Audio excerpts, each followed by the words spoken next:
No el PowerPoint. Ahí está. ¿Sí están viendo la presentación? Sí, doctor. Ok, es la presentación completa, no hay notas ni nada. Muy bien. Es la presentación completa.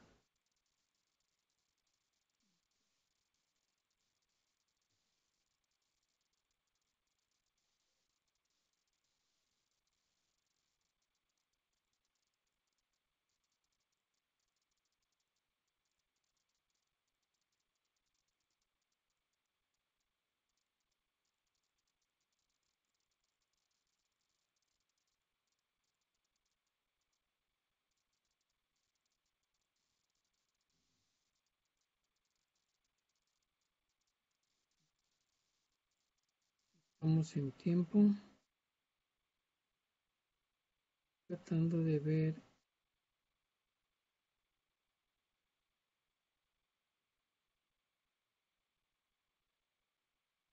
La sesión en vivo en Facebook.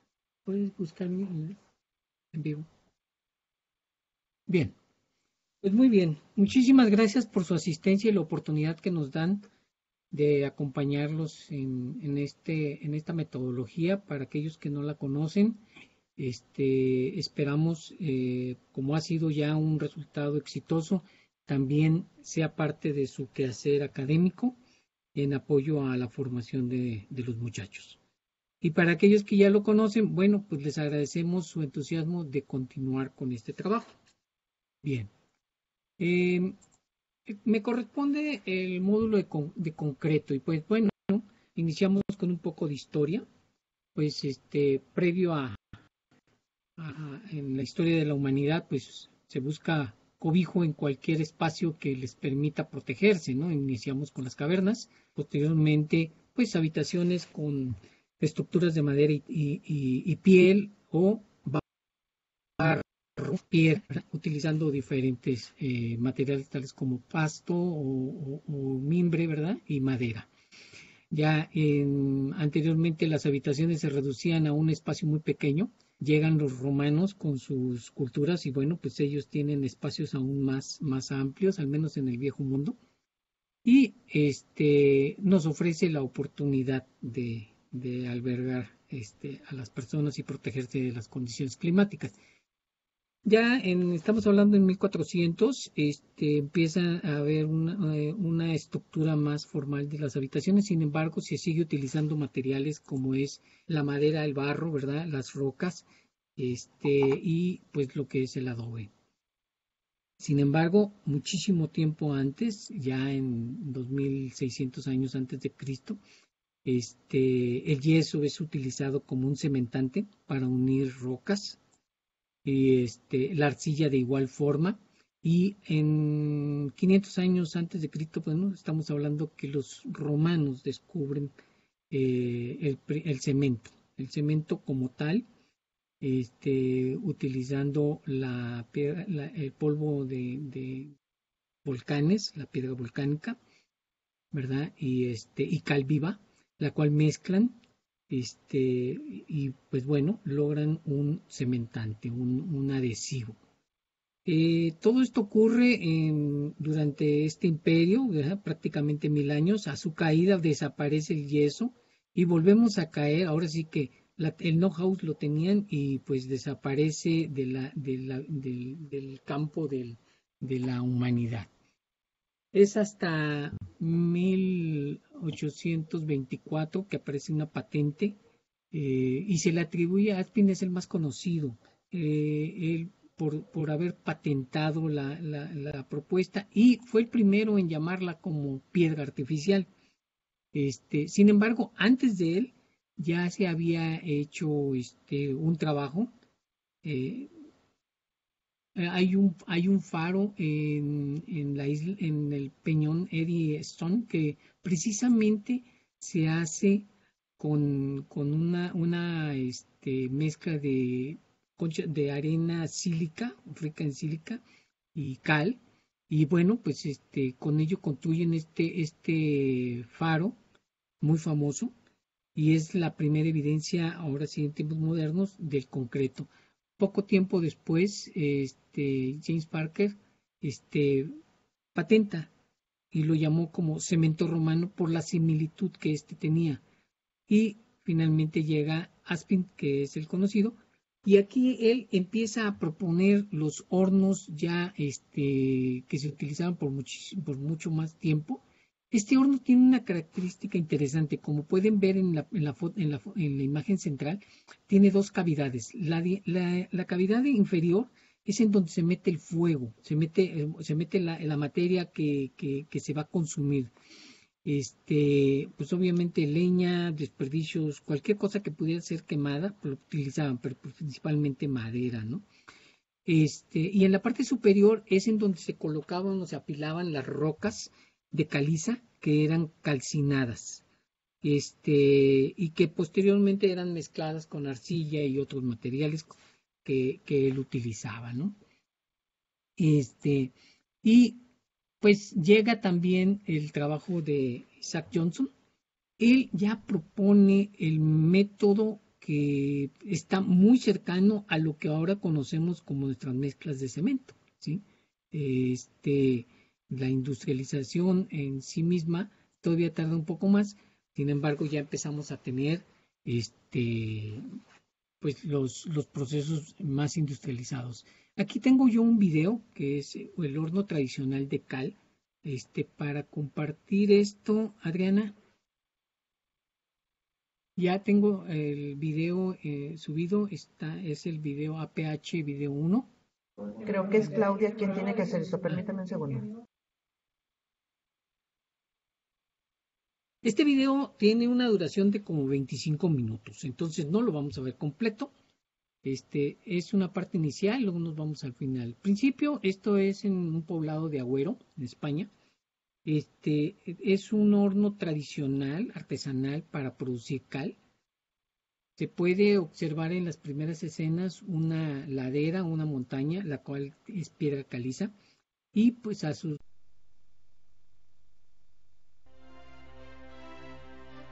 En la villa de Agüero, presidida por sus gigantescos mayos, se encuentran las dos materias primas necesarias para la fabricación de la cal: la piedra caliza que se desprende de las paredes y los arbustos que crecen espontáneamente por las laderas. El viejo horno de Hilario Artigas, situado en las faldas de la montaña, va a ponerse otra vez en funcionamiento para quemar una hornada de cal. El primer trabajo que Hilario debe realizar es preparar los 250 fornigueros, de 30 a 35 kilos cada uno, que serán necesarios para quemar el horno. Los fornigueros son grandes fajos de ramas de aliagas, romeros, bojes y todo tipo de arbustos que produzcan mucha llama y poca ceniza. Además de servir de combustible para la cocción, la preparación de los fornigueros supone una limpieza de las laderas de la montaña muy provechosa para que pueda pastar el ganado. Como el trabajo es duro, de vez en cuando Hilario y su hijo Eugenio hacen un alto para echar el cigarro. Como cuando voy a Viña a picar. 35 minutos de picar, que me cuesta un cerro. 25 de descanso para fumar. Pero claro, enciendes el cigarro y te lo acabas antes de completar los 25 minutos, porque viene a durar un cigarro de estos de 12 a 13 minutos. Y al tiempo de tener, pues... Adelantemos un poco el video. Y ¿Puedo controlarlo? No. No se la llevé.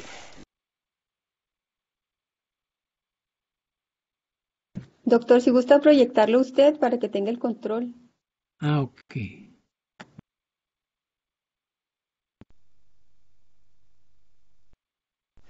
Nos ha gastado. Como pueden ver, prácticamente ellos están juntando el material pues disponible. Esa es una En el horno característica todavía importante quedan de restos de proceso, cal y cenizas por de la demandar última mucha hornada energía que y Hilario material. deberá sacar antes de emburar las paredes. Este agujero que es la parte superior del horno, ¿sí? Esta persona empieza a... En la masadera empieza a acomodar las piedras. ¿Se acuerdan de la imagen central del horno? Prácticamente es la misma situación aquí. Tenemos un agujero en tierra en la parte inferior de la ladera, está perforando una especie de cueva y luego hace un tiro vertical. En ese tiro vertical es en donde acomoda la piedra caliza y abajo empieza a meter las hierbas.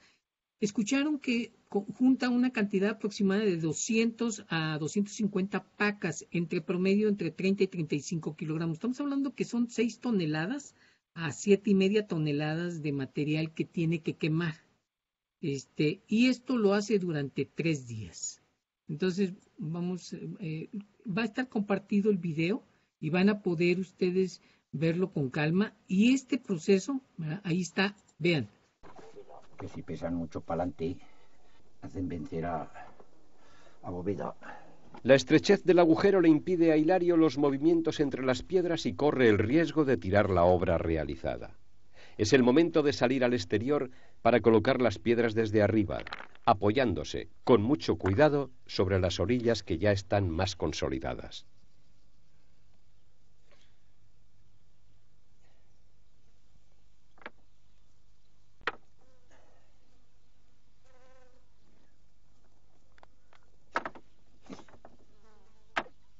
Ahí está haciendo la bóveda superior y está acomodando las piedras de manera que se apoyen mutuamente y forme una campana, una cúpula. Y esta, ya una vez cerrada, puede colocar la carga suficiente y apilar la roca. ¿Sí? Una vez que está cerrada la madera, Hilario aproxima los fornigueros secos hasta la boca del horno.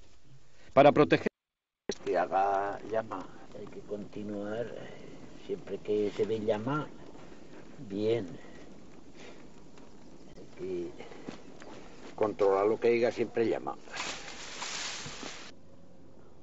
el trabajo. Al día siguiente, con el retradero, Hilario ha cazado las piedras que ocupan la parte más. Buen señal que está bien cocido.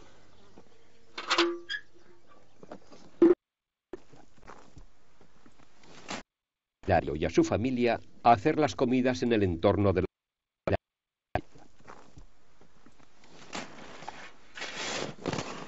El proceso está muy avanzado. Las piedras que ocupan la parte más alta del horno se han puesto al rojo vivo, envueltas por el fuego. Al tercer día, la cal ya está casi cocida. Con el retabillo, Hilario y Eugenio sacan las cenizas del fogón. A medida que avanza el proceso, esta operación hay que repetirla con más frecuencia, pues es mayor la cantidad de brasas y cenizas que se acumulan. Una buena señal de que la cal está cocida es que la bóveda de piedras se ha hundido una pequeña abertura para La leña mojada. Centímetro más o menos.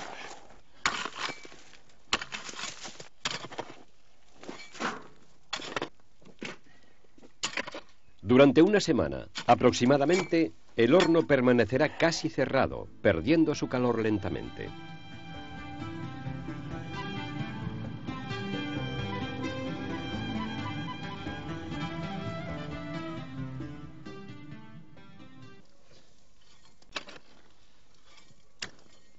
Han transcurrido 10 días y el horno ya se ha enfriado.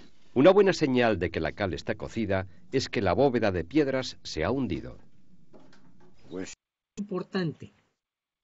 Dice, una vez que ellos cierran el horno, tenemos una estructura que se autosoporta, se prende y se deja ya ahí reposar cuando pasa después de los 3 días que se le dio la calcinación. Y señal de que ya está, ya se hizo correctamente, es que se colapsa. ¿Por qué se colapsa? Porque precisamente la roca, una vez que está calcinada, pierde sus propiedades mecánicas y se desbarata, prácticamente se vuelve polvo. Entonces no soporta el propio peso y se viene abajo. Y entonces él encuentra que ya está. Buen señal que está bien cocido. Nuestro amigo el calero empieza a sacar la cal por la parte superior del horno. Su nieto, Antonio, le ha venido a ayudar para transportar las piedras de cal y almacenarlas en recipientes metálicos hasta que se vayan a utilizar. Se ha sacado el 70% de cal.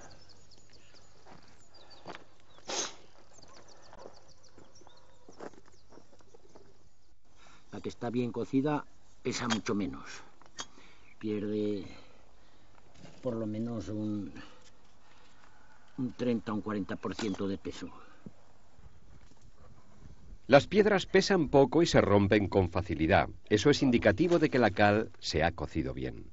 No obstante, el interior de algunas piedras que estaban en lo alto del horno no se ha quemado y han salido tizas. Este trozo está cocido, lo demás se ha caído, y este es el trozo de tiza que queda.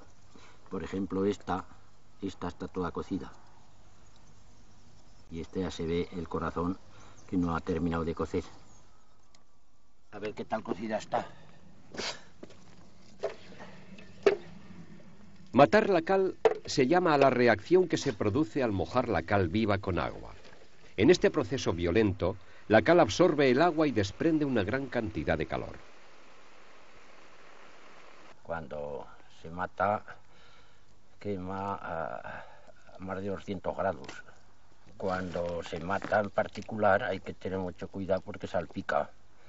Salpica y hay quien se ha quedado sin ojos, como un cacho de hierbi, tuerto, una gota de cal que le cayó. Está probando, se ha deshecho bien y ya está. Va a poder ponerle más agua y guardarla para blanquear. Siempre cubierta de agua, para blanquear. Si es para la obra, en polvo, que se deshaga ella sola.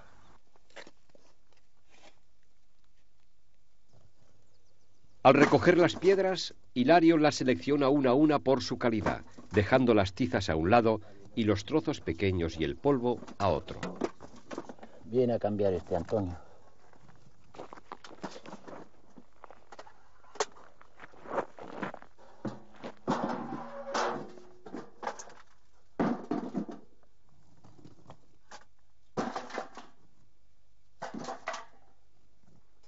Antonio recoge las piedras en los bidones herméticos para evitar su contacto con la humedad del ambiente. Allí quedarán almacenadas hasta que tengan que ser utilizadas en cualquiera de sus múltiples aplicaciones.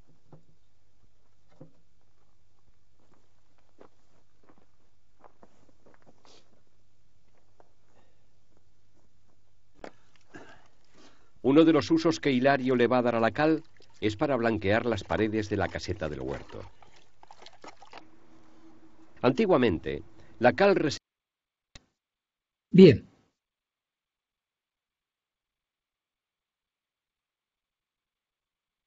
Para continuar compartiendo,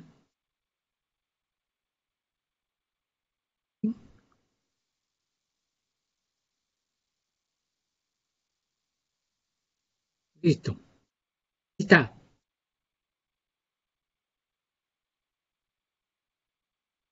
Como pudieron ver, el material es calcinado para precisamente poder ser activado después con la reacción del agua. Es una reacción exotérmica y le vuelve a permitir realizar el encadenamiento para volverse un material sólido. Esta propiedad la observaron precisamente los romanos seguramente y se dieron cuenta que podían utilizar precisamente el material que expedían los volcanes para utilizarlo como una amargaza, un adhesivo y utilizarlo en sus construcciones. Bueno, como decía, ya con las patentes de cemento y que por cierto anteriormente se hacían en silos, así como ese proceso artesanal, pero obviamente eran silos muchísimo más grandes, pues implicaban altos costos. No es sino ya en los tiempos más modernos, estamos hablando de hace 50 años, 60 años, que empezamos a tener procesos industriales de forma continua. Voy a platicar un poco de ello. Entonces, pues aquí tenemos algunas de las construcciones, lo cual ha permitido, pues obviamente, el confinamiento de la población en espacios más reducidos, aumentando, ¿verdad?, su densidad. Platicando un poco acerca del proceso de la industria del cemento, pues iniciaría con este diagrama simplificado, ¿sí? Con la extracción del material, que pues se requiere explosivos, en manejo industrial en volumen como actualmente se hace, pues tenemos esa oportunidad, pero anteriormente pues era a carretillas y de otra y pues obviamente mucho esfuerzo humano. Una vez que se extrae, se transporta, se lleva a las zonas de molienda. Estas zonas de molienda prácticamente podemos hablar de dos. Una que es la molienda gruesa, en donde pasas tus rocas que pueden tener el tamaño de 1 metro de diámetro a partículas de 2 pulgadas, ¿sí? Y se hacen pues con sistemas como este que se puede ver, parece un trompo, se inyecta por la parte superior la roca y por el vaivén empieza a golpearlas y a fracturarlos. Prácticamente te lo lleva a 1 pulgada de tamaño y se es cribada. Si hay rocas que tienen mayor tamaño, pues simplemente se regresan al sistema y se vuelven a fracturar.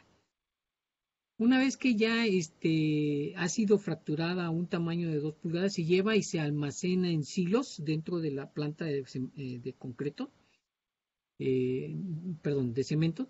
Y en estos silos ya hay material calcáreo, como puede ser la arena y arcillas, que son ricas en otros materiales, como puede ser el hierro o el aluminio.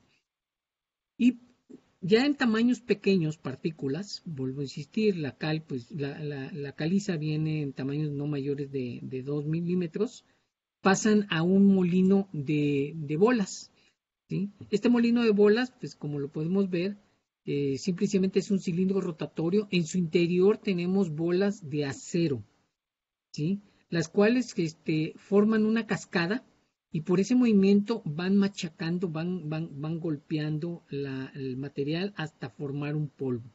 Y es un proceso continuo, entra por un extremo y sale por el otro, prácticamente con inyección por un soplado, es neumático, ¿sí? Entonces las partículas que ya tienen el tamaño fino van a salir porque son arrastrados por ese flujo de aire, ¿sí? Bien. Tenemos el sistema de precalcinadores. Es una torre, es la estructura más alta que van a observar ustedes, por ejemplo, en la planta de cementos de Chihuahua. Ustedes la pueden identificar, es una de las estructuras más altas. Y ahí lo que tenemos son estos sistemas que son como conos, ¿cómo le llaman? Sí, calcinadores son tornados, no, ciclones. Son ciclones de alta temperatura en donde pueden. Aquí esta es una simulación en las imágenes que les voy a compartir en el archivo tienen animación. Por alguna razón no quieren correr. Entonces bueno, ahí se las debo. Pero son.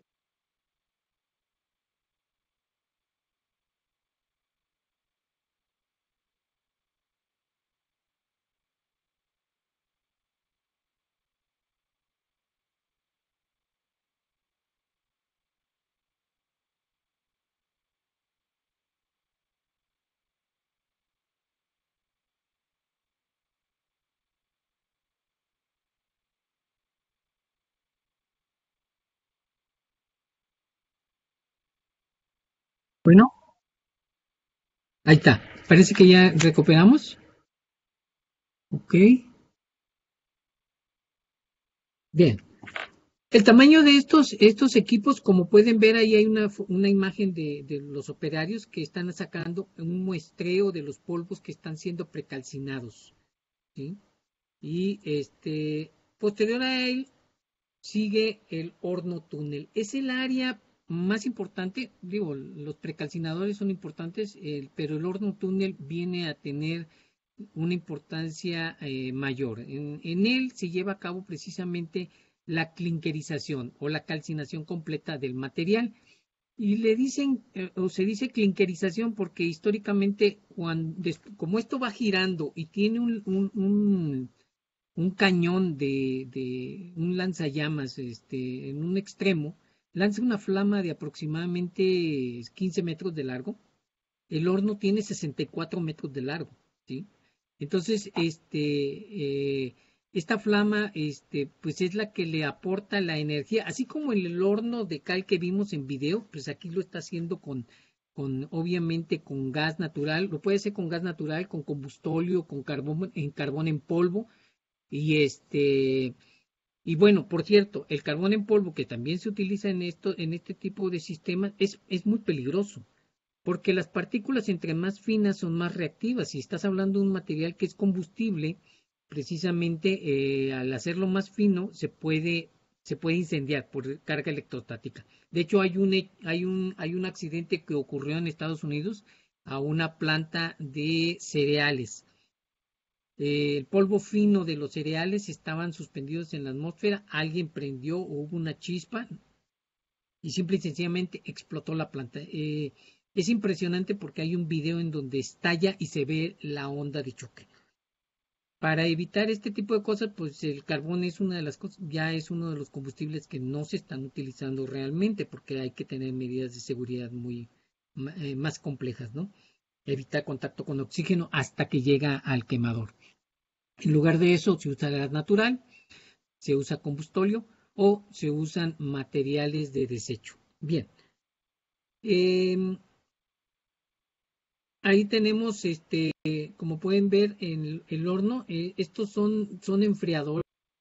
Cuando viene desde la torre, ahí en la imagen inferior derecha, esta torre es en donde están cayendo, son los precalcinadores, baja a lo largo del horno túnel que va girando y sale a través de estos tubos que se ven alrededor del horno túnel. Parecen como cilindros de un arma. Son 11 cilindros aproximadamente por donde cae el clinker y se va enfriando. Y por ahí entra aire para precalentarse, haciendo que se enfríe el clinker. Bien. Tenemos también otra imagen. Aquí están haciendo la reparación. En la parte donde se ve abierto uno de los enfriadores satelitales, hay personas, pueden darse cuenta del tamaño.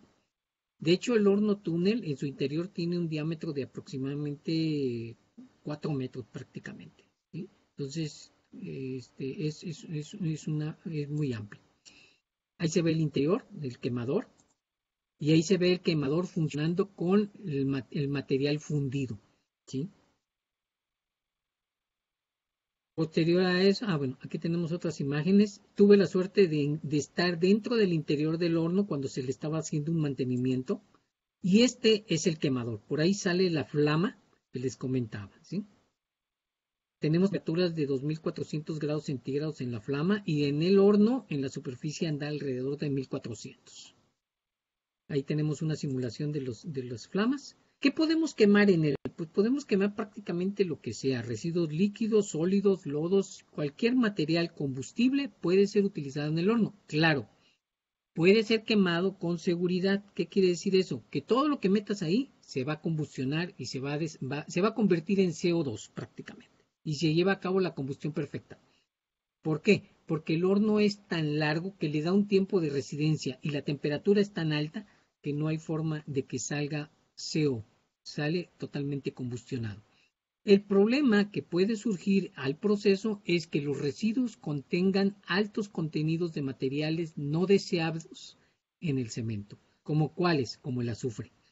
El azufre reduce la capacidad de adhesión del cemento. Entonces, por eso es muy importante que, bueno, sí se puede quemar cualquier cosa, pero obviamente no puedes meter los materiales que vayan en contra del producto que se desea generar, ¿ok? Bien. Continuando con esto, bueno, ya una vez que se tiene el clinker, se enfría y se lleva al mezclado con otros materiales como es el yeso y otros componentes. El yeso se utiliza como retardante. Es muy curioso esto, porque nosotros sabemos que el yeso le agregas agua y se te solidifica. Es una reacción muy rápida y prácticamente se te hace una piedra de madera muy rápido. Si no lo sabes manejar, los maestros yeseros son excelentes. Yo hago mezclas y de repente pues se me hace una pasta y no la puedo manejar. Ven, o se me pasa de agua.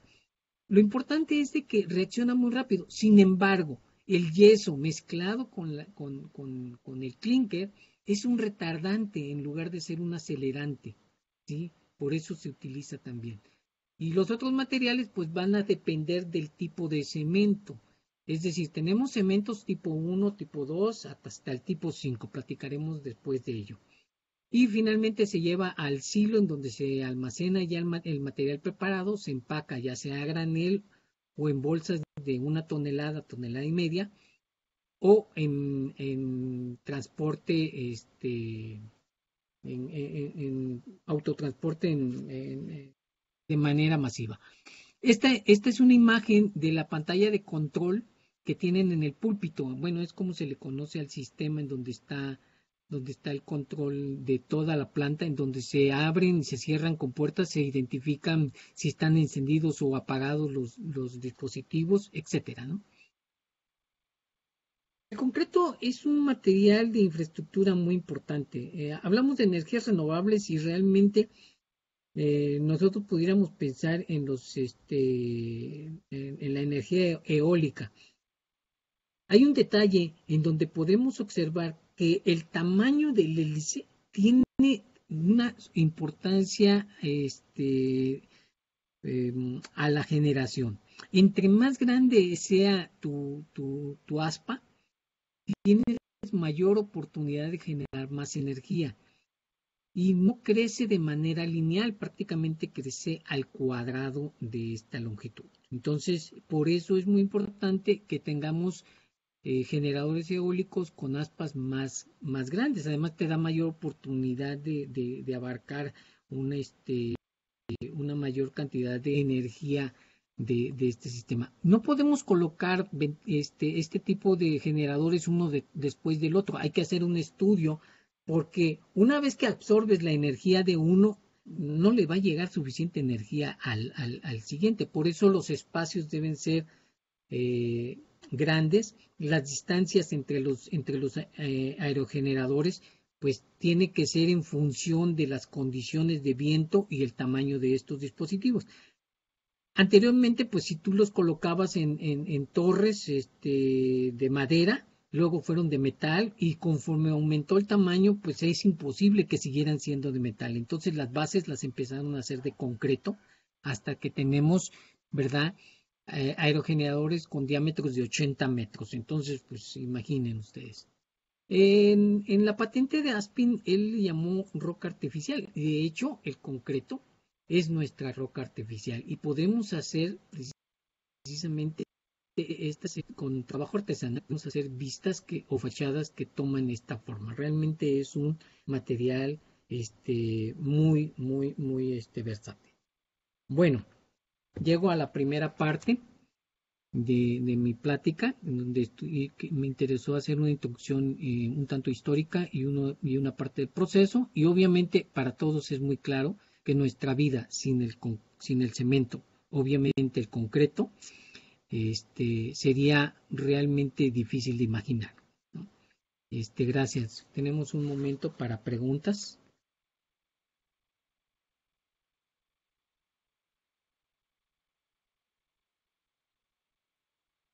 Al momento no tengo preguntas, pero los invitamos a que si tienen alguna duda, por favor nos lo escriban en el chat y yo le estaré pasando sus inquietudes al doctor.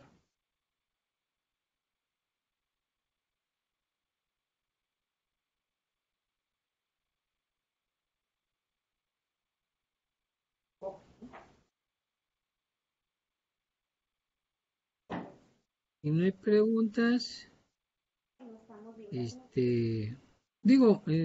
esta parte introductoria pues no es problema. Único comentario es por parte de Eduardo Alejandro Peña, todo muy claro e interesante. Gracias. Gracias. Muchas gracias. Bien. Les comento un poco también. Me tocó la suerte de trabajar en un proyecto precisamente con Cementos de Chihuahua. Y justamente con el módulo Mundo de los Materiales también conseguíamos la visita a la planta. Con los profesores que asistían al curso, los llevábamos a la planta y podían ver el proceso. Pues nos llevábamos inclusive muestras de clinker, que hagan cuenta que son canicas, son cayucos, de diferentes tamaños y redonditas, precisamente porque como va girando el sistema, pues va rodando y se van haciendo las bolitas. Cuando se enfrían, pues terminan como perlas. Después estas perlas que se almacenan ya una vez enfriadas, pues se muelen nuevamente en molinos de bolas, ¿no? Para pulverizarlas como las conocemos mezcladas con los otros materiales. Todo esto lo podían ver en la visita a Cementos de Chihuahua con la capacitación. Obviamente en nuestras nuevas condiciones, en nuestra nueva realidad, pues no es fácil. Hay algo importante también que es de señalar. La industria cementera ha hecho un enorme esfuerzo tratando de buscar alternativas para lograr procesos más limpios, ¿sí? Sin embargo, las necesidades energéticas son enormes, es enorme. No sé si alguien se acuerde de un problema que se dio en Ciudad Juárez porque se volvió un basurero de llantas y que se quejaba la gente de que eran montañas de llantas y luego a veces se quemaban estas llantas y era un incendio que no podían apagar y que era un problema, ¿no? Bien, se le dio a Cementos de Chihuahua la tarea de consumirlas y las metieron a sus procesos. Ya no hay llantas, se acabaron. Era una cantidad espantosa y en unas montañas se acabaron. Porque Cementos, la industria cementera, no es caso particular de Cementos Chihuahua, toda la industria cementera en su proceso consume enormes cantidades de energía. El horno cementero, como es el caso hablo de él porque es el que conozco, que tenemos aquí, que es un horno cementero, pues no es chico, es mediano, ¿sí? Tirándole de mediano a chico, comparándolo con otros hornos cementeros, ¿no? Incluso comparándolo con el horno cementero de Ciudad Juárez. Este es pequeño y este horno consume 2 kilogramos el equivalente a 2 kilogramos de carbón por segundo, ¿sí? Son 7.2 toneladas por hora, ¿sí? Y esto lo hace las 24 horas del día durante no menos de 12 meses. Los paros que hace el horno los hace aproximadamente cada 14 meses y los paran para darle mantenimiento a la coraza interior. Si recuerdan la imagen y si no cuando tengan el material, ustedes pueden ver que el interior del horno se ve la flama y el interior se ve los ladrillos limpios. Ahí se ven, bueno, son corazas para proteger precisamente la estructura de acero que forma el horno. Y esto nada más lo paran precisamente para reponer los ladrillos refractarios que se han deteriorado. Y son 14 meses de operación. Entonces, imaginen la cantidad de energía. Obviamente despiden toneladas de CO2, perdón. Sin embargo, no todo es culpa de la combustión. Aproximadamente 40% de esa emisión proviene de la roca, que con el calor lo libera. A eso le llamamos descarbonatación. Y entonces libera CO2, más el CO2 de la combustión, pues es lo que tenemos emitiendo a la atmósfera. Podríamos irnos a parar y hacernos quejas de que, oye, que hay que parar el horno. Tranquilos, hay que tener muy claro que la modernidad y nuestras necesidades de vida implican costos y difícilmente alguien o cualquier nación estaría dispuesta a parar su crecimiento de infraestructura y las necesidades de infraestructura por no emitir CO2 en una industria cementera. Por esa razón se utilizan combustibles alternativos y se están haciendo esfuerzos precisamente para reducir esto. Ya hay cementeras que se anuncian como de cero emisión. ¿Y por qué? no es porque no produzcan CO2, sino porque siembran árboles, porque tienen generadores eólicos, porque dan a la comunidad o producen energías a través de otros sistemas alternativos que de otra manera estarían liberando CO2 por descomposición. Entonces, ¿qué hacen? La utilizan y es como un intercambio. Por eso le llaman de cero emisión. ¿Sí? Entonces, podríamos decir, si yo respiro, siembro un árbol. Como respiro mucho, siembro 2 árboles. Es decir, yo no consumo oxígeno, sí, como de que no. ¿No emito CO2? Sí, claro que sí. Solamente que ahora lo que yo produzco de CO2 y lo que consumo de oxígeno, el árbol que yo sembré lo está recuperando al ambiente. Y eso es lo que está haciendo la industria, ¿sí? En los procesos, optimizarlos, y lo que ya no se puede optimizar o es demasiado costoso continuar su optimización, se buscan alternativas como siembra de árboles o colocar parques eólicos o participar en este tipo de inversión. Bien, vamos a continuar con la segunda parte, ¿sí? ¿Alguna pregunta? ¿No? Bien, Sí, vamos sí, a sí, por continuar. aquí hay una pregunta. A ver. Guillermo Antonio Hernández Mojica pregunta, ¿qué diferencia hay entre el cemento y el mortero? Ya, básicamente los dos vienen a ser similares. El cemento es el adhesivo. El mortero ya empiezas a mezclar partículas muy finas, como es la arena. De hecho, harina cribada. ¿Y para qué la utilizamos? La utilizamos para revocar las paredes. Ese es el acabado fino. Entonces, el cemento es el polvo adhesivo con agua. Tú le metes eso y te haces una piedra. ¿Alguna vez yo me encontré una vez un bulto de cemento hecho piedra porque se les mojó y se le quita ese y es una roca, tiene la forma del bulto y es una roca. Ese es el cemento ya hidratado, ya se hizo piedra. El mortero se hace con cemento mezclado con arena fina para poder hacer revocos. Con arena no tan fina para adherir ladrillos o tabiques, ¿ok? Ese es el mortero prácticamente. Cuando tú haces reparaciones en tu casa, una fisura o lo que sea, puedes usar un mortero. Bien. Y no necesariamente tiene que ser con cemento Portland tipo 1. Puede ser cemento blanco, puede ser cualquier otro, ¿sí? O estuco incluso. Bien. Otra pregunta, ¿el concreto es un material aislante? ¿Se puede modificar para que sea más aislante? Sí, sí se puede. De hecho, ya se hace. Cementos de Chihuahua tiene un producto que es el concreto espumado. Y precisamente lo que hace es, a través de reacciones químicas, introducir burbujas a la mezcla para que se expanda. Y lo que logras es tener una estructura como una esponja, ¿sí? Así como los huesos. Se abren y se forman alvéolos dentro de él. El aire es un aislante térmico. Cuando tenemos frío, a todos se nos paran los pelos, ¿no? Y cuando te da mucha baja temperatura, se te pone la piel así como decimos, de gallina. En realidad lo que estamos haciendo es hacer que nuestro vello se pare. ¿Para qué? Para evitar que el aire que circula sobre la superficie se mueva. Y de esa manera se conserva el calor. Los perros, los osos, esponjan su pelaje con intención de retener el aire alrededor de su piel para que no se mueva.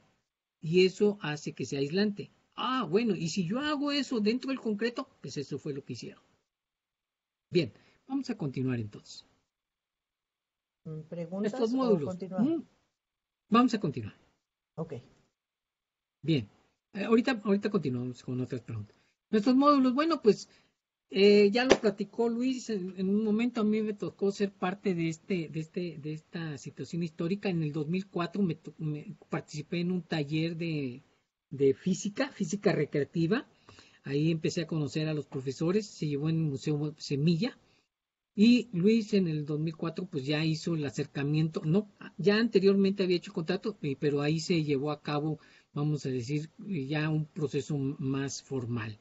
Y bueno, ¿qué podemos decir? ¿Qué son? Pues son un apoyo para socializar el conocimiento, es decir, hacer propio el conocimiento por la experiencia. Así es como se trabaja, haciendo, metiendo las manos.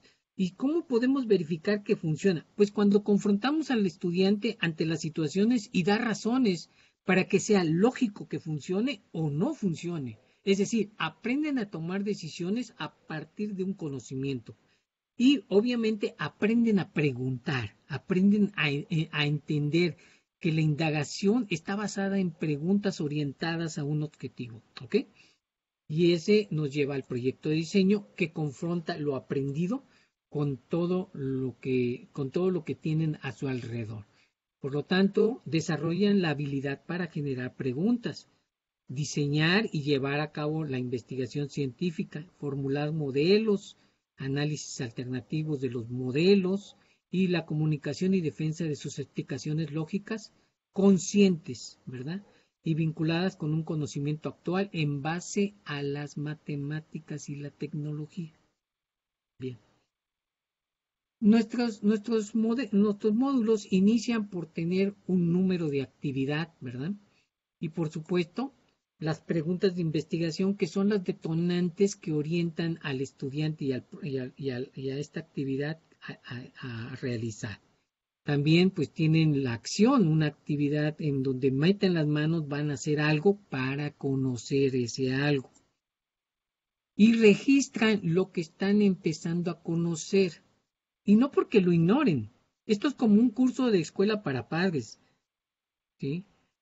Todo lo que te dicen en ese curso es obvio, es claro, pero en cuanto entras a él es una oportunidad de estructurar las ideas. Bueno, pues es lo que hacemos, estructuramos las ideas de ese mundo que los rodea y empiezan a contabilizar ese conocimiento y a registrarlo y a ligarlo con lo que han aprendido en la escuela. Y por lo tanto, empiezan a tener respuestas a las preguntas iniciales, pero tenemos más preguntas. Antes teníamos una, ahora vamos a tener 2, 3, 4 o 5 preguntas más. Es decir, nos damos cuenta que hay más cosas por saber y por lo tanto nos redescubrimos. En el manual hablamos de 2 manuales, el manual del maestro y el manual del alumno. El manual del alumno vienen todas las actividades e información, pero el manual del maestro se hizo la tarea de colocar apoyos que permiten al maestro tener mayor cantidad de información, como por ejemplo, cómo se ligan los temas con las diferentes materias y sugerencias de la gente que ya aplicó esto, así como interconexiones de lo que se está aprendiendo. Lleva a cabo, bueno, pues acá en talleres anteriormente, hoy pues en línea, ¿verdad? Y pues es multidisciplinario. Multidisciplinario tanto por lo que se presenta como quienes participamos. No involucramos solamente profesores de las áreas duras o materias duras como luego dicen. No, participa todo el mundo. Un maestro de historia, de civismo, un contador puede estar participando en los módulos. A mí me gustaría ver que alguien de preparatoria que le interese esto, pero es una secretaria o es el contador, pues entre a dar módulos materiales que no se limita al conocimiento o la formación de ingeniería. ¿Sí? Bien. Nuestro primer actividad de nuestro módulo es la casa de objetos hechos de concreto, que es aprender a observar. Comparar los diferentes tipos de cementos, es decir, qué características tiene, qué lo hace diferente, y comparar formulaciones de concreto. Ahora ya no estamos hablando de cementos, ahora estamos hablando de concreto. ¿Cuál es la diferencia? Probando las propiedades del concreto y el concreto reforzado o reforzando al concreto, ¿verdad? Y finalmente terminamos con la actividad de extensión, diseñando una teja de concreto o algún objeto o producto que se nos ocurra, ahora sí que se nos ocurra. Si nosotros empezáramos a ver la actividad 1, que es la casa de objetos hechos de concreto, pues iniciamos con las preguntas de investigación. ¿sí? ¿Cómo puedo decidir si un objeto particular que estoy observando está hecho o no de concreto? Y en base a mi experiencia, ¿qué puedo decir acerca de ellos, verdad? ¿Y por qué se utiliza el concreto en esa manufactura de ese objeto y no otro material, verdad? Ya como una actividad, pues ahora sí, dejamos salir a los jóvenes, van y les pedimos a que busquen 10 objetos de concreto, que los identifiquen de su alrededor. Y bueno, que identifiquen la importancia de que hayan sido elaborados, por qué ese y no otro material, y qué consecuencias tendría de haber sido elaborado de uno o de otro material, ¿no? Es decir, vamos a empezar a hacer juicios y empezamos a registrar. Vamos a la siguiente parte, ¿no? Y obviamente tenemos nuevamente preguntas iniciales, ¿verdad? Respuestas iniciales y nuevas preguntas. Las razones para usar el concreto, pues es que es fuerte, es durable, es económico y es moldeable. Bueno, son las básicas. ¿Algo se paró? Ah, no, estamos bien. Ok. La casa de los objetos de concreto, ¿cuáles podríamos encontrar? Pues observamos simple y sencillamente por la ventana cuando vamos viajando en el automóvil o en un programa de televisión, podemos ver infraestructuras por todos lados, ¿no? En donde tenemos objetos hechos de concreto. Objetos durables, pues ahí tenemos el Coliseo Romano, que por cierto hay una leyenda que dice que el mundo se va a acabar el día que caiga la última piedra de esa construcción, ¿verdad? O como los anillos de Hanoi, ¿verdad? También por ahí están los tibetanos dándole vueltas a esos anillos y todavía no terminan. No van a terminar todavía. En fin, ¿es económico? Bueno, sí, también, porque podemos hacer estructuras con alta resistencia que necesitan. Imagínense hacer una planta de tratadora de aguas con puro acero, pues olvídate, ¿no? Con todos los líquidos que pueden haber en el interior que corroen y destruyen la estructura, pues tendríamos que estar haciendo reposiciones cada año, ¿no? ¿Es moldeable? Sí, claro que sí. Podemos hacer tuberías, podemos hacer estructuras, cúpulas, figuras. Prácticamente es una plastilina mientras no frague, ¿no? Una vez que fragua, pues adiós, ya no lo puedes mover.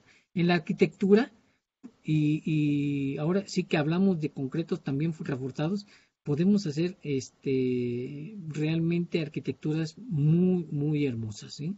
Aquí hay algunos ejemplos. Redescubriendo el concreto, pues tenemos concretos translúcidos, aquí se ven dos ejemplos, ¿verdad? En donde se puede ver la luz a través de él, y también tenemos la observación de que el concreto pues es en sí un material que pues ante la flexión va a fallar, se fractura. Pero también hay concretos flexibles, es decir, podemos modificarlo para lograr concretos que soporten esa flexión. Y aquí este túnel, fíjense, este concreto es un concreto, ¿cómo se llama? Autocompactante. Cuando nosotros vaciamos un concreto en una columna o una placa, ustedes pueden ver que la gente empieza a vibrarlo o a picarlo. Y eso es para que precisamente no genere huecos en la placa, que debe ser sólida. Entonces se pone un vibrador y eso permite que se compacte el concreto. Pero en un túnel como este o en los túneles submarinos no podemos estar metiendo vibradores porque se va inyectando el concreto en un molde que va saliendo conforme se va penetrando y va formando las capas. Entonces, el que el concreto fluya y ocupe todos los espacios, eso es una característica que tiene Y por supuesto, los esfuerzos de hacer el reciclado, concreto que ya había sido utilizado en la construcción, volverlo a quebrar y manufacturarlo. Habíamos visto que es un proceso reversible. La roca caliza, la calientas y se forma la cal viva. Bueno, pues le agregas agua y se vuelve a hacer una roca. No de la misma forma, porque tienes que agregarle otros elementos. Por eso le agregamos arcilla, le agregamos yeso y otros materiales al cemento, precisamente porque son cosas que se pierden dentro de la calcinación. Bien, tenemos otro video. Y son ejemplos para hacer en casa de materiales o objetos de concreto. Vamos a ver, dejar de compartir. ¿Y dónde están los videos? Video.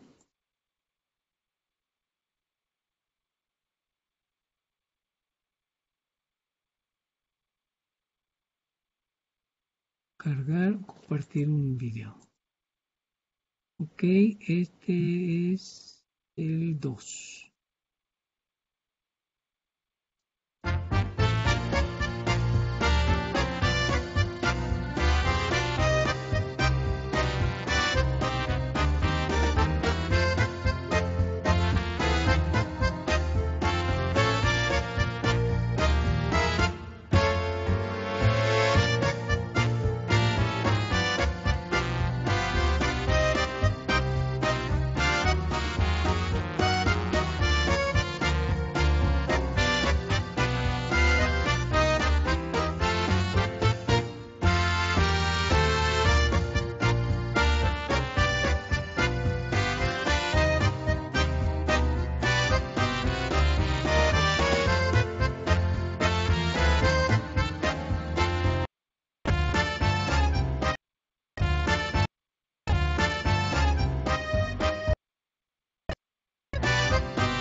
Listo. Y va a estar también para su disposición y que puedan ustedes utilizarlo como apoyo. ¿Sí? Bien, entramos a la actividad 2. ¿Por qué mostré Porque precisamente en la primera actividad es observar objetos de concreto y, bueno, dar ideas de cosas que se pueden hacer con concreto a los jóvenes. Y vamos a la segunda actividad, que es comparando diferentes tipos de cemento. En la primera vimos concreto porque es el material que está hecho, es el material que vemos, es el material que se usa. El cementante o el adhesivo, pues es nuestro cemento, y vamos a ver que hay diferentes tipos. ¿Cómo que más diferentes tipos? Pues en la antigüedad se usaba el barro, y es un adhesivo. Se mezclaba con paja para hacer adobes y le daba una estructura que le confería resistencia mecánica, ¿no? Por supuesto, no hacíamos edificios de 5 pisos ni de 10 pisos de adobe, ¿sí? Tenía un límite, y entre más alto, pues los muros tenían que ser más gruesos, esa era una limitante, ¿no? En fin. Iniciamos con la pregunta de investigación. Bueno, ¿Cómo se sabe cuándo el cemento ha endurecido completamente? Pues ahora sí que prácticamente como cuando cocinas, ¿no? Hay que meterle el dedo, ¿no? Te lo fracturas. Pues sabemos nosotros que va adquiriendo rigidez y eso pues nos lleva a interpretar que ha alcanzado la dureza. ¿Cómo sé cuándo ha alcanzado esta dureza máxima? Ya se han hecho pruebas, sabemos que tenemos que esperar al menos 7 días, nosotros lo hemos visto en la experiencia, se hacen cuando se está construyendo se ponen los apoyos de madera bueno, hay diferentes tipos de mecanismos de construcción. Uno de ellos es utilizando, pues, ¿verdad?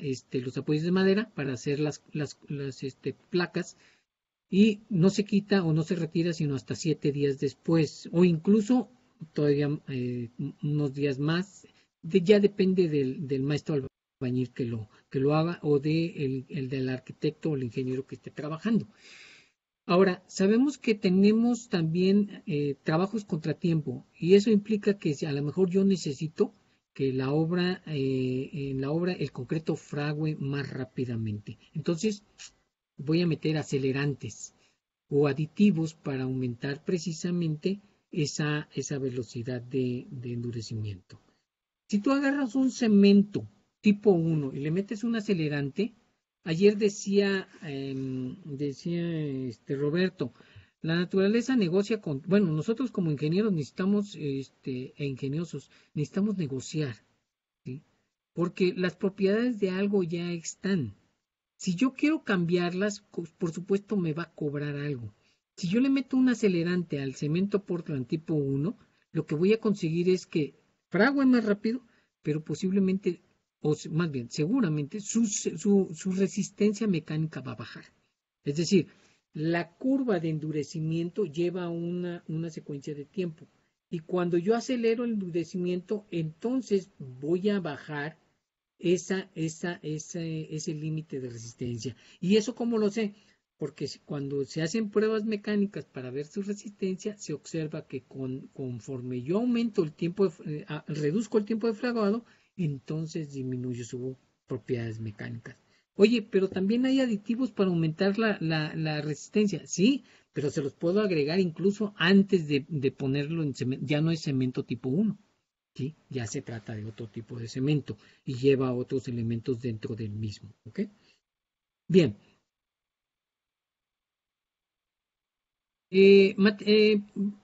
Tenemos la actividad y el material que vamos a utilizar, pues obviamente viene enumerado en sus manuales. En su caso particular, no podemos olvidar el uso de guantes, cubreboca y lentes. ¿Por qué? Porque el cemento es un material que tiene un pH muy alto, 11 a 13. ¿Sí? Es muy, muy alcalino. Absorbe el agua muy rápidamente. Entonces, tengan cuidado, no se puede respirar porque puedes sufrir quemaduras realmente graves. Y eso es algo muy peligroso. Y es algo muy interesante. Fíjense, dentro de la experiencia de módulo Mundo de los Materiales, uno de los módulos que teníamos preocupación en su aplicación tenía que ver con aquellos que implicaban reacciones químicas y el uso de sustancias. Pero gratamente observamos que los muchachos se vuelven conscientes de ese riesgo y empiezan a tomar sus precauciones. Es decir, al confrontarlos con un riesgo, ellos toman la decisión de hacer las cosas de manera seria y segura. ¿Sí? Entonces, sí es importante explicar por qué. No es yo, profesor, tengo la razón. No, hay una razón para ello. Y es bien fácil. Agarren el cemento y pueden ponérselo a un bistec sobre la piel y luego retírenlo y luego pásenlo al microscopio y vean cómo fue quemada y deshidratada el tejido de ese pedazo de bistec. Y eso, ahora que te pase dentro de tu tráquea o de tus pulmones, olvídalo, ¿no? Entonces los chavos empiezan a decir, ok, hay una razón. Es importante dar razones y fundamentos.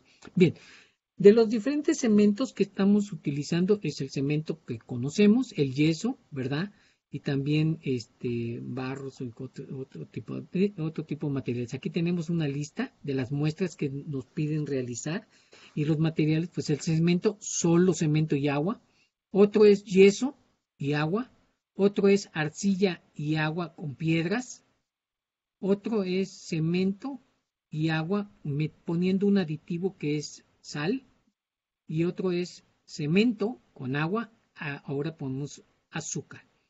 Podemos darnos cuenta, aquí es donde le pedimos a los estudiantes que inclusive antes de hacer el experimento se pregunten qué esperan que vaya a suceder. Y eso es algo muy importante porque les empezamos a enseñar a cuestionarse de antes de tener una actividad y antes de tomar una decisión, pensar cuáles son las consecuencias. Eso es algo muy importante, es parte de tu formación como adulto, ¿sí? Ahora sí que, como dicen, es que este señor que ha vivido tanto tiene mucha experiencia y es muy sabio. Pues sí, tuvo más tiempo de equivocarse, ¿sí? Es que él nunca se ha equivocado, ¿no? Pues es que nunca ha hecho nada, a lo mejor, ¿no? O sea, o es posiblemente una persona realmente excepcional que piensa mucho, analiza y hace con fundamento las cosas. Y aún así, difícilmente alguien no se equivoca. Por lo tanto, el error y las equivocaciones son métodos de aprendizaje. Y esa es otra parte dentro del mundo de los materiales. Aprendemos de los errores y de los aciertos. Y entendemos por qué nos equivocamos y eso nos hace crecer.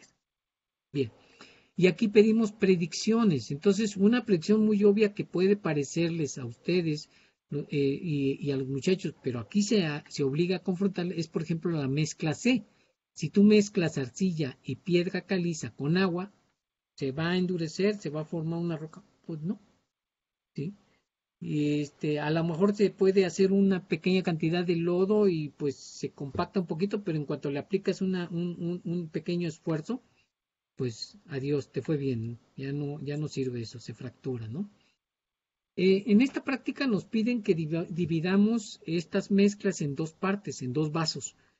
Uno para estar midiendo la masa y la temperatura, porque conforme transcurre el tiempo podemos observar cambio de masa y también cambio de temperatura. Y la otra parte la vamos a utilizar para hacer pruebas de penetración. Vamos a utilizar un palito de paletas, un pedazo de madera, la cual vamos a dejar caer para que penetre. Le vamos a colocar un peso, por supuesto, que sea el mismo para todos, para que obligue a penetrar por el impacto al dejarlo caer desde la misma altura siempre. Y vamos a marcar ese pacto con diferentes alturas de profundidad para identificar hasta dónde va penetrando. Conforme transcurre el tiempo, vamos a darnos cuenta que cada vez es más difícil que penetre hasta que finalmente ya no va a penetrar, ¿no? Y esto no va a ocurrir en el caso de la arcilla con la piedra caliza. Digo, no va a haber cambios de penetración, pues es el mismo material y no cambia no hay un cambio químico o físico real. Bien, bueno, físico sí, porque pierde agua. Las observaciones, le pedimos a los muchachos que anoten todo lo que están observando. No es nada más, lo veo, pienso y aquí lo guardo. No, lo anotas. Vuélvete metódico y observa las cosas y analízalas. Y la evidencia, regístrala, ¿sí? Porque después puedes que omitas algo que en ese momento observaste si lo anotaste. Bien. Hacen anotaciones de temperatura y cambio de masa. Se hacen mediciones, bueno, se sigue con las observaciones. Se hacen comentarios acerca de esa observación, ¿sí? Y un detalle interesante que los muchachos observan en el caso del concreto es que la temperatura empieza a aumentar. Y hay una elevación de temperatura inicial y luego vuelve a bajar y pasado el tiempo vuelve a subir. La primera elevación de temperatura es conocida como falso fraguado. Es la reacción inmediata cuando el agua entra en contacto con el silicato tricálcico, que es uno de los componentes principales del concreto. Hay otros silicatos, y que al contacto con el agua pues reacciona formando el silicato hidratado y pues obviamente a esta elevación de temperatura es señal de la reacción química. Por ahí les puse en contacto de un investigador que se ha dedicado al concreto tiene su página, está en link, tiene su liga y tiene cantidades enormes de publicaciones en donde él platica acerca de cómo el concreto se endurece y de sus propiedades, ¿no? Y él en una de sus publicaciones, pues aquí se ve, por ejemplo, las partículas de cemento y el agua y las reacciones que se llevan a cabo y en esos puntos de contacto se ligan y forman precisamente la unión. ¿Alguno de ustedes pensaría, cuando hablamos de polímeros, lo primero que pensamos es en los plásticos? Bueno, en realidad el nombre correcto es polímero, pero si tú le preguntas a cualquier persona, sí, es el plástico, la bandeja de plástico. Y hay tanta cantidad de polímeros, es enorme la cantidad de polímeros que podemos encontrar. Comercialmente, pues nos limitamos a algunos porque son más económicos, porque tienen adecuada inyección para su moldeo, etcétera, etcétera. Pero pensamos en plástico y el cemento es un polímero. Y es un polímero por la mecánica que sigue de entrelazarse para poderse unir. Los cementos Portland tipo 1, estos son sus principales componentes y porcentajes en los que se presenta para tener la mezcla. Esta es la que le confiere las resistencias y las características que conocemos. Es como la rúbrica, ¿sí? Debe de cumplir esto para que podamos decir que se llama así. Y una vez que sabemos que cumple esto, sabemos que sus propiedades mecánicas de resistencia son 250 kilogramos por centímetro cuadrado. Ah, ok, perfecto. Eso es un cemento tipo 1. ¿Puede subir arriba su resistencia? Sí, pero no abajo. ¿Sí? Por desviaciones, no puede. Vamos, la desviación es muy pequeña, alrededor de los 250, pero no te puedes ir a cuestiones significativas. ¿Okay? Bien. Los tipos de cemento, de cemento que podemos tener, pues el tipo 1, para uso general, las banquetas, caminos, cimientos, columnas. Tipo 2, resistencia a ácidos.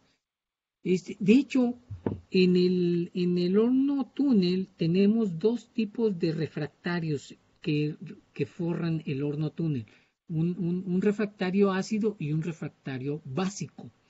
Y la intención es porque al principio del proceso es ácido el sistema. Y tienen que colocar tabiques que resisten el ácido.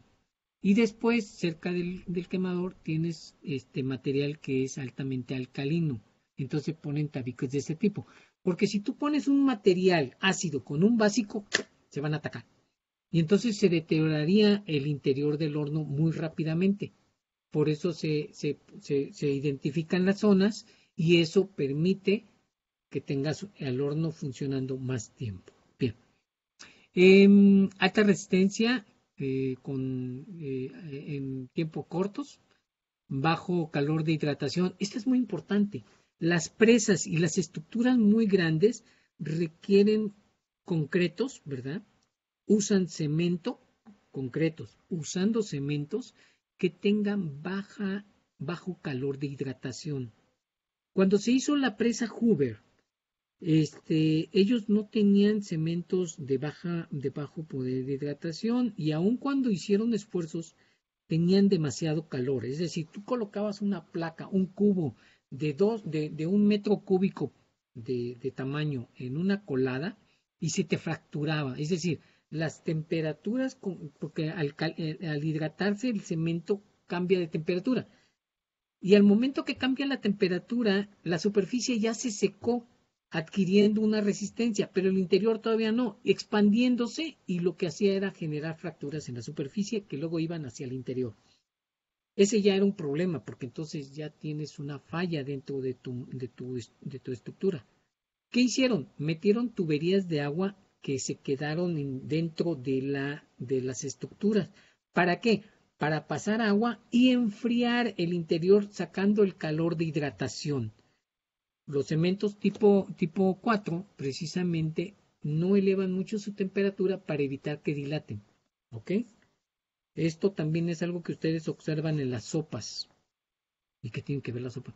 La sopa, por ejemplo, cuando se hacen sus procesos, es una masa, se mete en un horno túnel, se van secando. Si el secado es muy rápido, seca la superficie de la sopa y el interior aún tiene agua.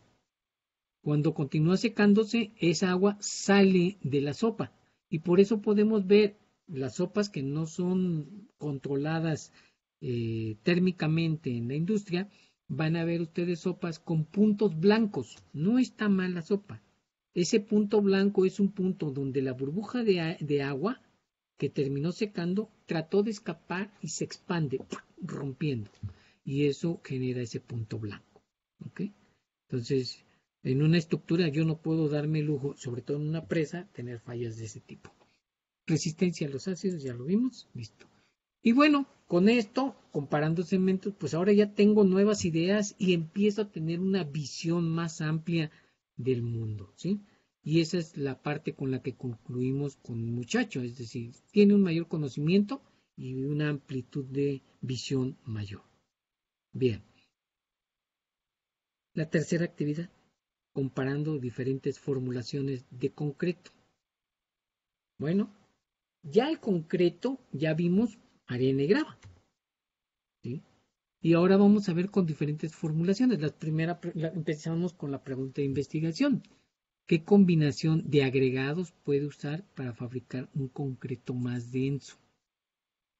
¿Y qué proporciones de los componentes generan,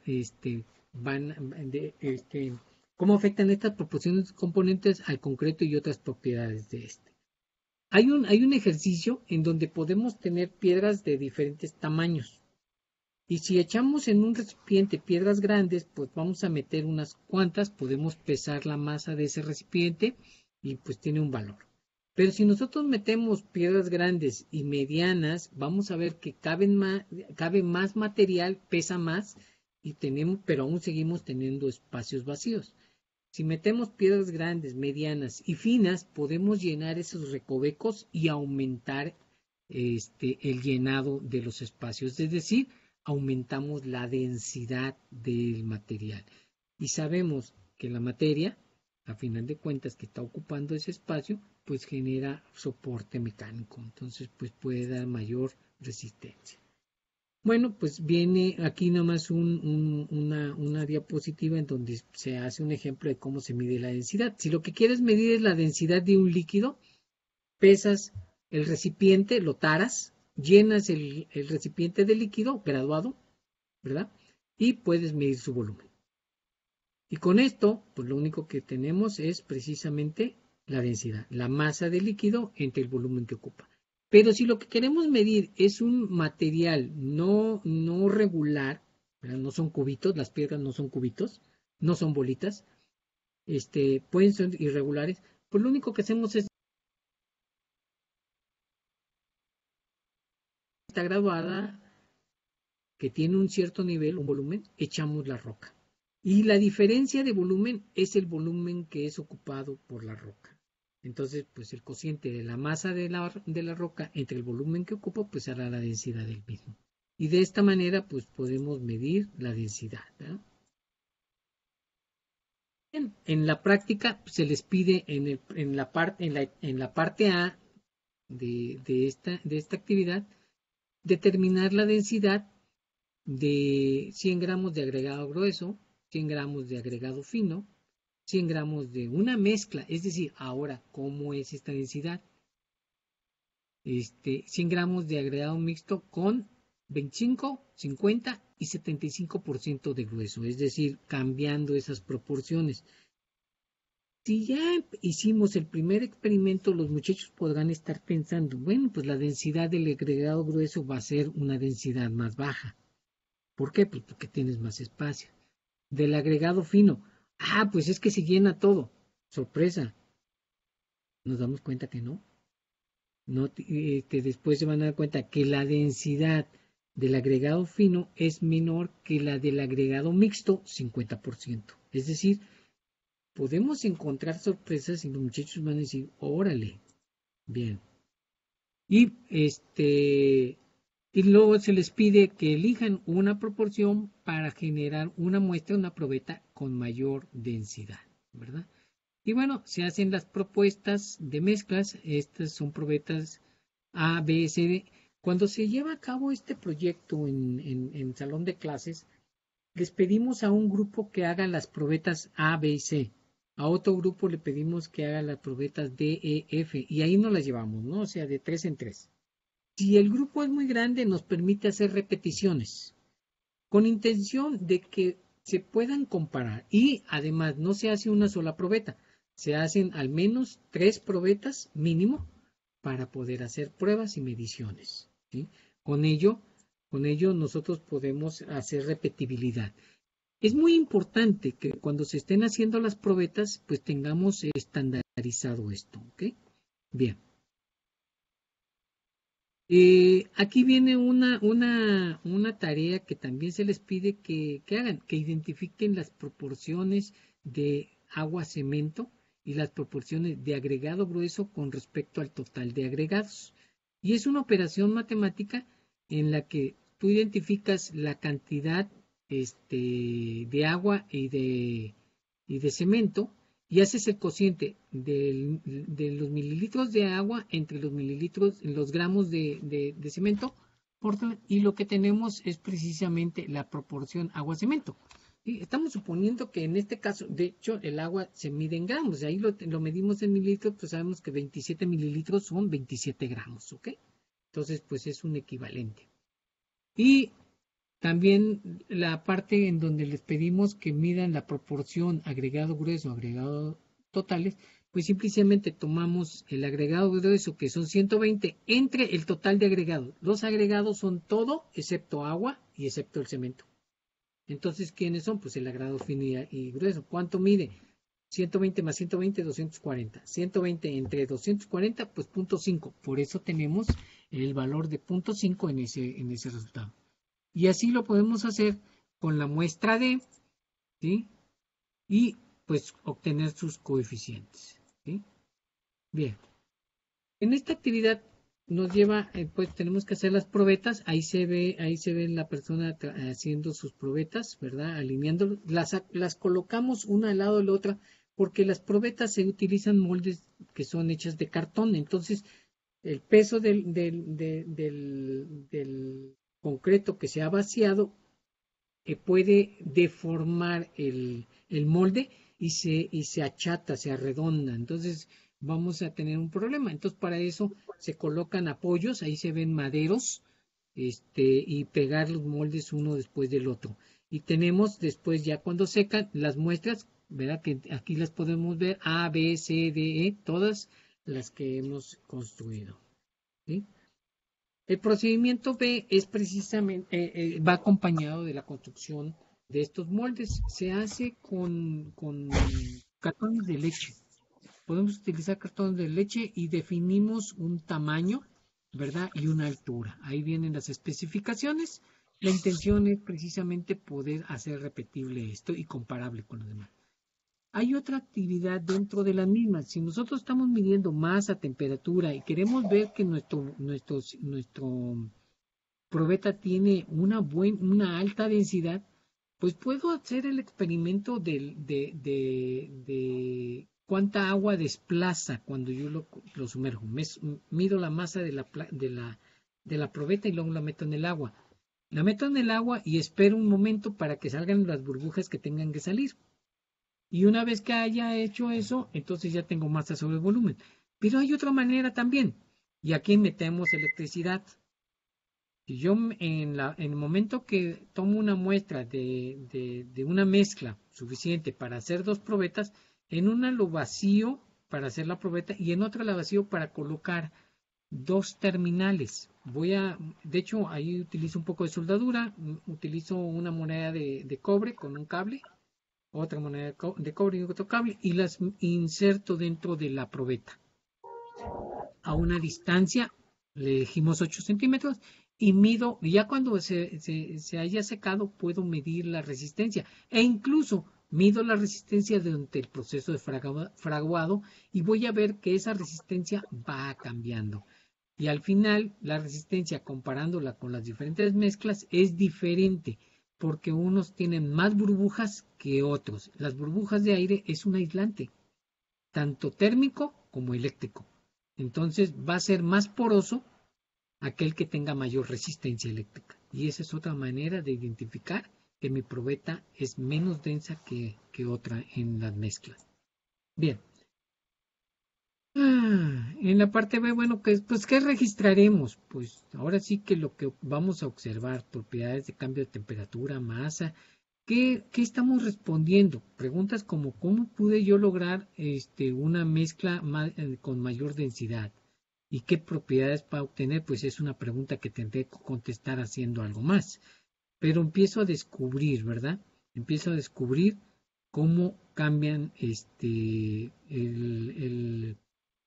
base a la composición o a la cantidad de partículas gruesas o finas, va a cambiar la densidad del material y esto va a conferirle propiedades diferentes que las voy a analizar en la siguiente actividad. O sea, el muchacho va a quedarse con esa idea de que, ok, entonces puede suceder eso y justamente eso ya está empezando a suceder. Bien, terminamos. ¿Preguntas?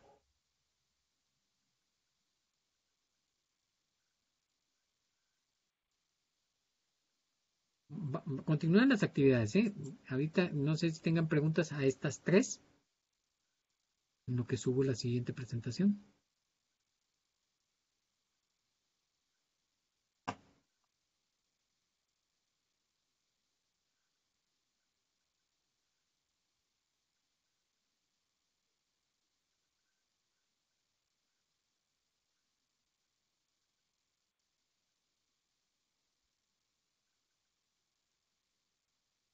Hola, hola.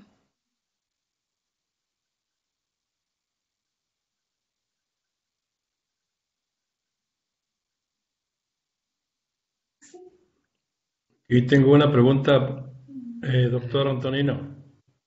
Dígame. Ok. ¿Quién es? Nada ¿Quién más, es? ¿Quién es? ¿qué sugerencia? Soy Vicente Betance. Ahí fui su alumno en CIMAC. Ah, sí. Del Con plantel razón 15 te de me hacías Camargo. conocido. Sí. Dime.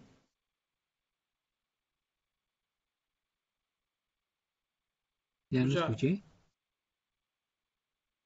Adelante, profesor Vicente Betance. Ok. Sí, nada más, ¿qué recomendación da el doctor Antonino para pulir en el caso de arcilla o piedra o ahora llamado mixto con concreto y tener un producto final terminado en el que se pueda al último ponerle una laca? Ah, Esto, ok. bueno, Tú dices, lo están usando mucho en una situación de un granito preformado. ok. Bueno, primero que nada, si estamos hablando de granito, necesitamos aplicar para poder lijarlo o pulirlo, un material que sea más, no podemos rayar ni pulir ni desbastar nada que sea con algo que sea más blandito que eso. O sea, esa es la primera. Tú tienes que identificar la dureza de tu material y para poder desbastar o pulir a este material necesitas uno con una dureza mayor. ¿Sí? Cuando no tienes, si tu problema es obviamente la economía, lo mejor es utilizar la propia roca como desbastador de esa roca, que es como lo hacían en la antigüedad. O sea, tú pulías placas de mármol con mármol, ¿sí? Porque no podías encontrar algo más duro que el mármol en ese momento, ¿sí? Y actualmente con métodos modernos nosotros cortamos mármol con cordeles que tienen incrustados diamantes industriales, ¿no? Pero de otra forma no cortas placas de ese tipo, ¿no? O sea, es muy complicado. Entonces pulirlo necesitas utilizar la propia roca o polvo de ese material. Si fuera concreto, te diría, pues hago una lechada de puro cemento, lo aplico así como cuando los albañiles pegan el azulejo o el piso, que hacían una lechada y luego lo apulen y lo que se quedó dentro de las hendiduras es lo que pega. Bueno, aquí en este caso se coloca y luego la pules para darle el abrillantamiento, ¿sí? Que es lo que hacen la gente con pisos de cemento sin loseta. terminan de aplanar y le echan el polvo encima, el polvo de cemento lo ponen encima, así lo arrojan con la mano, como si estuvieran echando agua cuando vas a barrer, y lo que hacen es que se hidrata y llena los pequeños huecos de la superficie y te genera un piso abrillantado. En la antigüedad se utilizaba para brillantar esto también aceite de oliva, y se vaciaba sobre la superficie y se dejaba ahí y se tallaba. Y con eso dejabas un piso brillante, ¿sí? Realmente brillante. Okay. Tenemos otras preguntas. A ver. Edwin Joel Salais Olave de Facebook dice, mi pregunta es la siguiente. Al ser un material muy versátil, como usted menciona, y conociendo que existen diversas combinaciones de concreto con muchísimos otros materiales, como por ejemplo la fibra de vidrio, ¿cuál es la combinación más resistente o que se esté utilizando como opción para resistencia contra el agua, sobre todo para pavimento? A ver. Primero que nada, el concreto tiene alta resistencia mecánica, ¿ok? Eso se utiliza para soportar los caminos. Nosotros podemos ver que cuando se pavimenta, si se hace con estructuras de base asfalto, al rato tenemos agujeros y tenemos desprendimientos. Hay que reconocer que nuestros caminos y las arcillas, hay arcillas que se hidratan y se expanden. La expansión de las arcillas puede llegar a ser tan alta que podría levantar el edificio del CIMAP para aquellos que lo conozcan. Y no es de extrañar que por eso se bote las reparaciones del camino. ¿Qué quiere decir? Pues no se ha hecho un buen estudio. Ahora, el concreto da la oportunidad de que no suceda eso y tenga mayor duración. Tenemos la carretera ay, ¿cómo se llama? De aquí al sur, que une a Monterrey con hasta Durango, ¿cómo se llama? Se me olvida el pueblo, la ciudad. Es completamente la autopista de puro concreto. A mí me encanta esa. Bueno, al rato me acuerdo. Y la resistencia. Con respecto a la humedad, no es ya existen aditivos dentro en el concreto. De hecho, ya tienen más de 20 años prácticamente. Entre 20 y... ¿Mande? Matehuala. Matehuala. No. Sí, Matehuala también tiene ese tipo de carretera. Lo que pasa es que cuando transito de Chihuahua a Monterrey, tomo esa carretera, siempre me quejo del tramo de Chihuahua. ¿Eh? ¿No es Saltillo? Saltillo, sí, o sea, cuando viajas hacia Saltillo, exactamente. Pero bueno, no es problema. Vámonos a... 95. Espérate. 86. Mimi Vega, por favor, cerrar el micrófono. Hay aditivos que se agregan a la mezcla del concreto para precisamente hacer el sellado. No recuerdo ahorita los nombres, Sika, pues comercial, pero es la más conocida de las empresas dentro de la industria de la construcción que ofrece productos precisamente para como aditivos al concreto. Y entre uno de ellos es precisamente el sellado. Tanto así que ya incluso el impermeabilizar una placa de esas, pues es porque quieres impermeabilizarla, es por tradición. Pero ya si está bien hecho el sistema, no debería de filtrar agua. Lo vas a encontrar, métete a la página de Sika y ahí vas a encontrar diferentes productos. Comex también hace productos para eso. Es decir, hay diferentes empresas, pero es de la más conocida, Sika. Okay. Doctor Antonino, tenemos otra pregunta de Norma Sierra. Las manchas blancas en el concreto, al contacto con el agua, ¿son indicadores de haber seleccionado mal el tipo de concreto o de una mala preparación? Caray. Mira, primero que nada, habría que verlo. ¿Sí? Esto, o sea, es morenito o es cafecito, pues es diferente.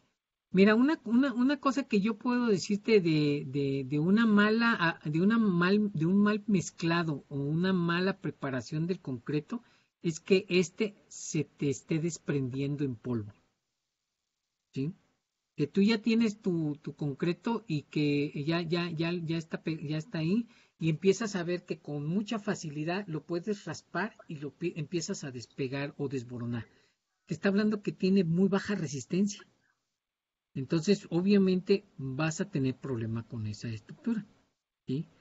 Y eso en muchas ocasiones es porque cuando te ponen, por ejemplo, un enjarre, en el caso particular, un enjarre, no le ponen suficiente cemento, la arena viene muy sucia.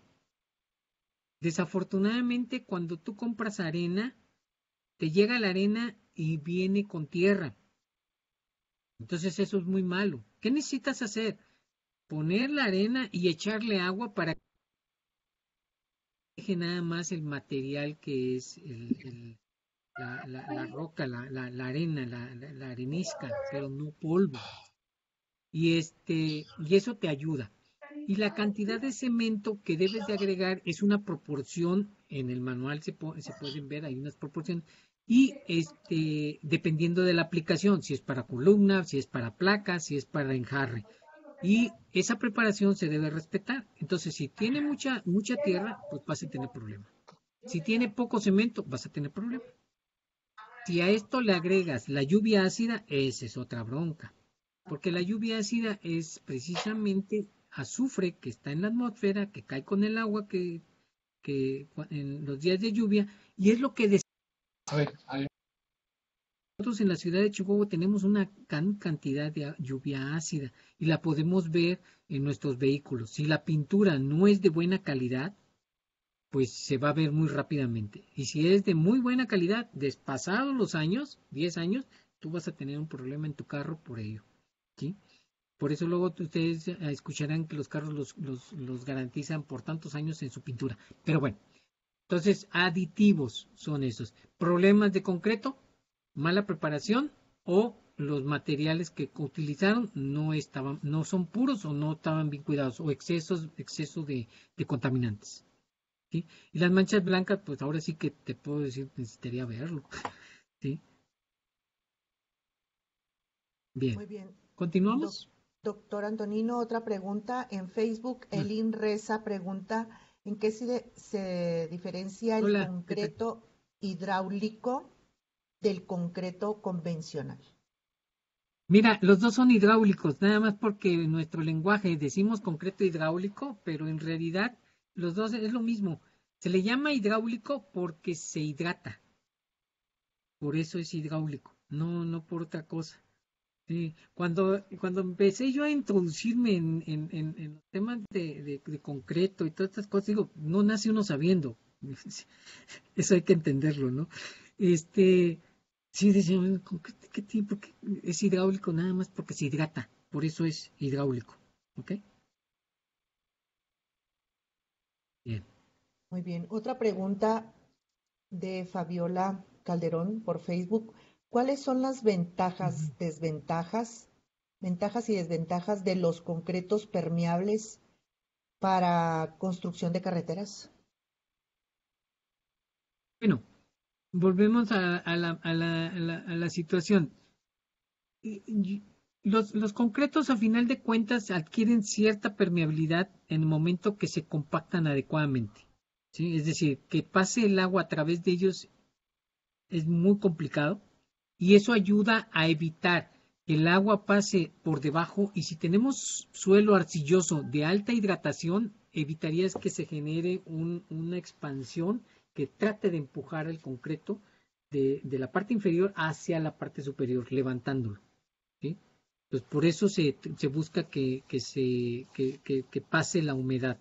La humedad hacia los lados, por eso también se les ponen cunetas o se hacen muros, ¿verdad? Se hace una pequeña zanja y se le coloca material para evitar que entre humedad por los lados de la carretera para que no se hidrate en la base de la placa de concreto que forma la carretera. Y vuelvo a insistir, que al hidratarse se levante. Al sur de nuestro país, las arcillas se hidratan mucho y por eso las carreteras son un desastre. Pero también, bueno, los cuidados, ¿no? Es una situación que es muy difícil de negociar por las condiciones también climáticas y la situación. No puedes controlar todo, ¿no? Entonces, por eso te tiene que hacer estudios de si te conviene o no qué tipo de infraestructura.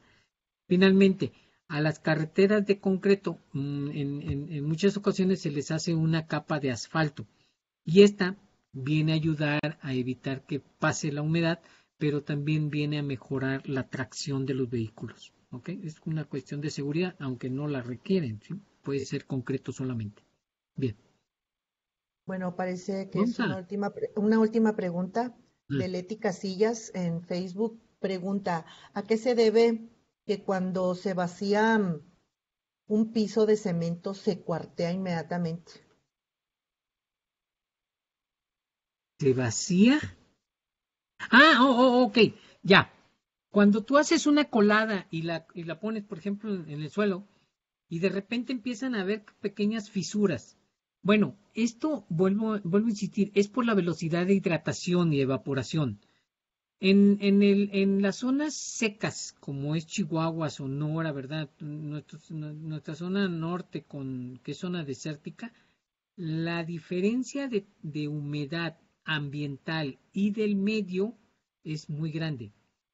La naturaleza dice, busco el equilibrio termodinámico, busco el equilibrio de masa, busco el equilibrio, lo que sea. Siempre de donde hay más va hacia donde hay menos. Entonces, donde hay más humedad es en el vaciado, donde hay menos humedad es en el ambiente. Entonces, por un lado, el agua es absorbida por el material, se calienta, permite que se evapore un poco más, aumentas el gradiente y va a empezar a separar más agua. Al momento que pierde el agua con demasiada rapidez, no hay suficiente para que se amarre y empiezas a generar fisuras. ¿Sí? Es como, vuelvo a insistir, cuando ustedes están cocinando un pastel y lo arrebatan, ustedes van a ver que se agrieta más, porque porque endureces más rápido la superficie y al momento todavía tienes humedad dentro. Y entonces cuando trata de salir se fractura. Si lo calientas lentamente, bueno, a una temperatura correcta, el agrietamiento es menor. Entonces, ¿cómo podemos controlar eso? La gente lo que hace es colocar un hule encima de la superficie, echa un poco de agua extra sobre la superficie y ponen un hule encima. ¿Para qué? Para que la velocidad con que pierda la humedad sea menor, para que la superficie no se deshidrate tan rápido con respecto a la de la parte inferior o del interior de la placa. Y de esa forma reduces las fracturas. ¿Ok? Y también aumentas la dureza. En la práctica también se platica de que las probetas, secándolas al ambiente, tienen una cierta resistencia y si las secas sumergidas en agua, aumenta su resistencia. ¿Sí? Entonces, en los procesos industriales en donde se producen tuberías de concreto, tubería para ductos, estos ductos se les encierra en una habitación con alta humedad, con intención de que alta humedad y temperatura, es decir, está calientito adentro, precisamente para ayudar a que el concreto que ya está formando a esa tubería, al hidratarse adquiera mayor resistencia, mayor hidratación, mayor encadenamiento. El concreto sigue endureciendo a lo largo de su vida porque sigue recibiendo agua y sigue habiendo enlaces. ¿Ok? Bien, continuamos. ¿Sí ven la presentación? Sí, ¿no? Sí. Sí, porque pero ya estamos, no sé cómo andamos con el tiempo. Hay algunas otras preguntas, pero creo que a lo largo de sus respuestas se fueron respondiendo cada vamos a una ver de si ellas. aquí ya quiero terminar rapidito con esta, a ver para que vamos. probando propiedades de concreto. Aquí entramos a las pruebas mecánicas, ¿sí? Obviamente arrancamos con nuestras preguntas de investigación, ¿verdad? Acerca de la diferencia entre las formulaciones y cómo estas diferencias afectan la resistencia y la fragilidad. Ayer Roberto mencionaba resistencia y fragilidad. La resistencia pues es con respecto a la carga, cuánto soporta, y a la fragilidad pues tiene que ver con el cambio de dimensión. Y esto lo probamos dentro del módulo con impacto, es decir, un impacto va a buscar romper las cosas de manera rápida. Aquí tenemos probando materiales frágiles, ¿sí? Que hacen un experimento de una hoja. Déjenme, a ver si ven ¿sí me ven ahora? Ahí me están viendo. A ver, Sí, quiero verme sí yo. lo vemos. Sí, pero no, me parece que no estoy en pantalla completa yo. No, la pantalla no. Se salió de Seguramente- compartir. Sí, me salí de compartir, pero Sí, quiero verme yo. completo. Sí, para que me vean ustedes. Así que ahorita yo estoy Tendríamos que viendo a poner Adriana. como pin. Nosotros lo tenemos que poner como pin de participante y lo ya. Ahí está, ahí estoy viéndome. Listo. Fíjense, ahora tengo yo, aquí tengo una hoja. Las hojas o los materiales tienden a tener un proceso, una propiedad que se le llama textura. Ayer hablaban de los huesos de las aves, que son muy ligeras. Su textura forma agujas. Por eso cuando quiebras un hueso de pollo, ustedes se han fijado que lo quiebran y se forman como astillas. Tiene una preferencia en su estructura de crecimiento que es larga, son hilos. Entonces, esto hace que tenga propiedades mecánicas. El papel es una pulpa que se lamina. Aquí ustedes pueden ver una hoja, la cual tiene una textura y cuando yo la rompo, sigue una dirección preferencial. Si lo vuelvo a hacer, vean, sigue una línea. Y eso es porque la línea de rolado, de laminado, es en esta dirección. ¿Qué esperarían que pasara si sabiendo que los filamentos que forman el papel están en esta dirección y ahora lo voy a cortar siguiendo una falla perpendicular a ese filamento? ¿Ofrecerá más resistencia? ¿Se seguirá yendo en línea recta? Pues precisamente en el módulo de compósitos se ve que los filamentos oponen resistencia. Ayer lo comentaba y podemos ver que ahora la falla, primero que nada, no corre tan fácil. Y segundo, la dirección en la que lo hace, pues no es en línea recta. ¿Sí? No es en línea recta, se desvía. Vean, se desvía, ya no se forman las tiras. A esto, ¿verdad? Pues le confiere una propiedad mecánica. Bien. En el manual, pues se hace este experimento con una hoja de papel, la cual se le hace un corte en el centro y